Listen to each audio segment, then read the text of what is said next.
Here's three quarterbacks I'm looking to sell heading into Week 11 of the fantasy football season. The first guy's Lamar Jackson.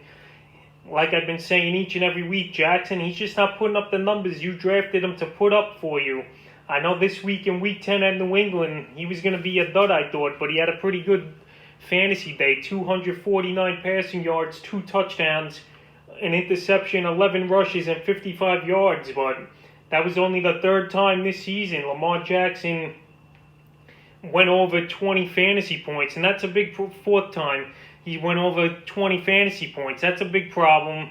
The schedule, it's a decent schedule, but he's got Tennessee, Pittsburgh, Dallas, Cleveland.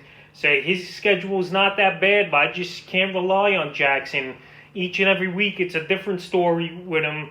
Teams are forcing him to throw the ball, and the Patriots did in this ball game, and it helped them out. They won the game 23-17. So Jackson, teams would rather have him throw.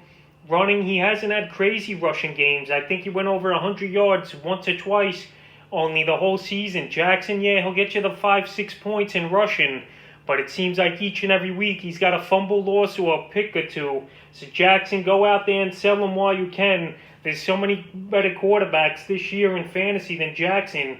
He's about 15th in fantasy points at the quarterback position, and he's a guy I just could get something pretty decent for, and this is the week to do it. The next guy I would try to sell off here is Ryan Tannehill of the Tennessee Titans. He's a guy I also told you to drop last week, and Tannehill now the last few weeks, like I predicted, he's not having a good fantasy games. The last few weeks, mediocre, and versus Indy in Week 10, it was a horrible game for Tannehill. 12 fantasy points, 147 yards, a touchdown, 2 rushes for 9 yards, and now he's got 2 tough matchups coming up, Baltimore and Indy.